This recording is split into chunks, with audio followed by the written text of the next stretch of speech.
that are our model. I was just asking some of the guys. Have you been to Milwaukee? What's your experience been like so far? I know Seth's been took himself as you guys' tour guide. Today was all right. Like, it's a little sunny, it's not as gloomy as it was yesterday, but I'm not gonna lie. The first day impression wasn't the best. We were making sure to tell them about that too. Did you follow the 2022 UNC run for the Final Four? It was kind of a similar arc with struggles in February and then a run. Did you follow that, and have you talked to RJ about that run? We've had general conversations about it, but as far as like getting into I guess, all the details, we haven't gotten that far. But I kept up with it a little bit. They had a 4 who made a lot of 3-pointers, and now you got a 4 who makes a lot of 3-pointers. Right. You see those similarities? For sure, I definitely see the similarities and the comparisons. I think that I'm me, but I think that I'm me, but at the same time, I definitely think that the comparisons are pretty good coming from, I guess, just how my career started here. Have you talked to Brady? No, we've interacted briefly on Instagram. Outside of that, what is the identity of this defense or of this team? Of this team, having the will and the want to. I would say it's really it can be a number of things. Doing whatever it takes. Locking on the little details. Not turning the ball over, crashing the glass hard, good rebounding team.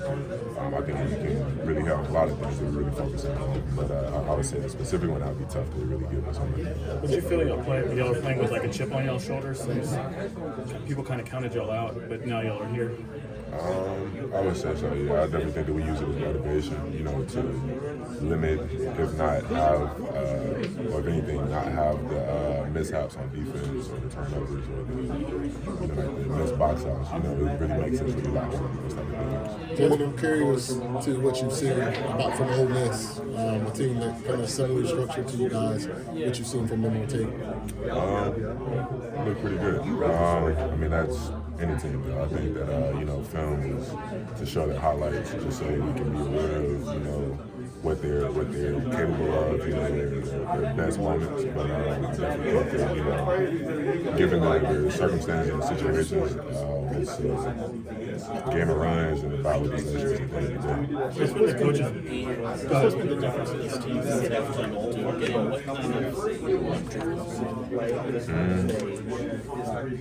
Really keying in on the little things, the small mistakes. Those are really big for us. I think that typically in the games where we have little turnovers or we have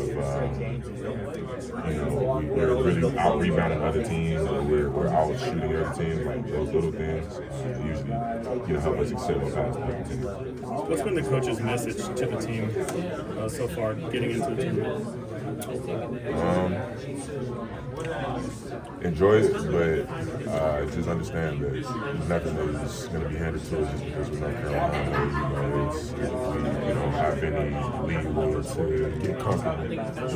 We already have people that don't believe we should be here, so we have to play as if we weren't supposed to be here. We have to make it to where everybody changes their narrative.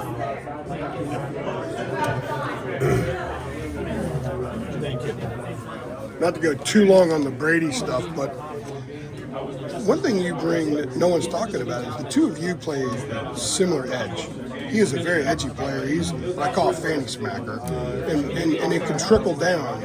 Clearly, when you go back to Syracuse, your edge is trickled down. So are you familiar with what he did for that 22 team by giving him that edge that they lacked earlier but got late? And you've kind of done the same thing here.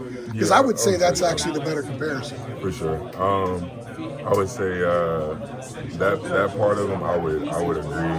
You can compare us in as far as that aspect, but I played against him twice. I've seen the impact that him knocking down shots, getting team or getting his teammates, riled up on defense, talking.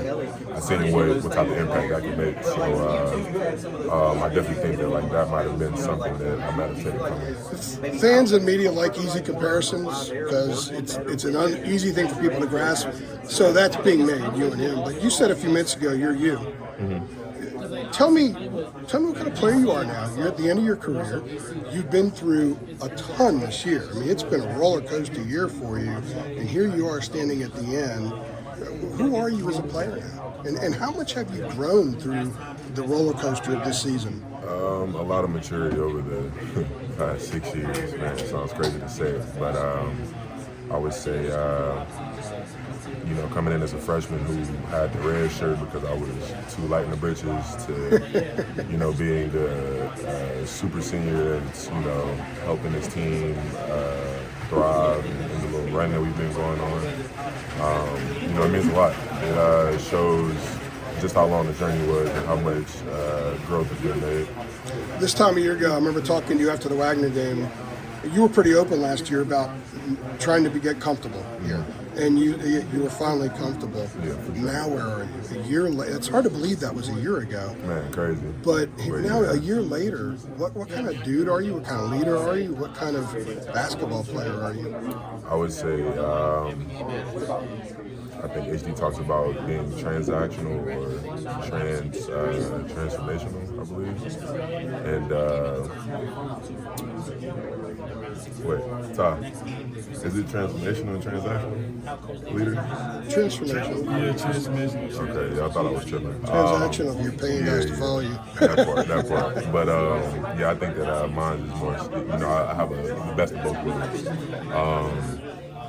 I would say, I feed off of other people's energy as well as, united and creative on my own. Okay, I apologize in advance for asking about this. I wasn't going to again. Go back to the violation. How much have you grown just since then? How much has it affected your thinking? Has it? Because you've had to process that more than anybody on the planet. I would say you've clearly worked through it.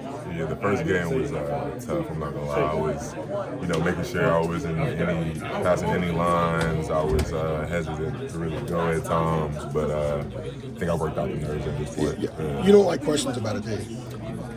I mean, it's kind of over and done with. They're bound right? to happen, so I'm embracing it. Oh God! Last night, the key moment in that game, there were two guys in the lane and it wasn't called. In the Texas Savior game, and people, it kind of brought it back up. I thought it died down. It brought it back up. Right. I mean, again, timely mistakes and resulting negatively, but in this instance, we got another chance. So I'm just really thinking about the new opportunity we've had. Media, I need you guys to head out, please. Was 2:50 in the morning the other night the latest you've ever taken off in a plane after the game? Steve said it was 2:50 when the plane took off. Sound about right, but I would say Maui is the one trip that trumps everything. Yeah, flying to Maui and back, that was the most gruesome flight I've ever been on. That sounds tough. Man. What's your reaction when you saw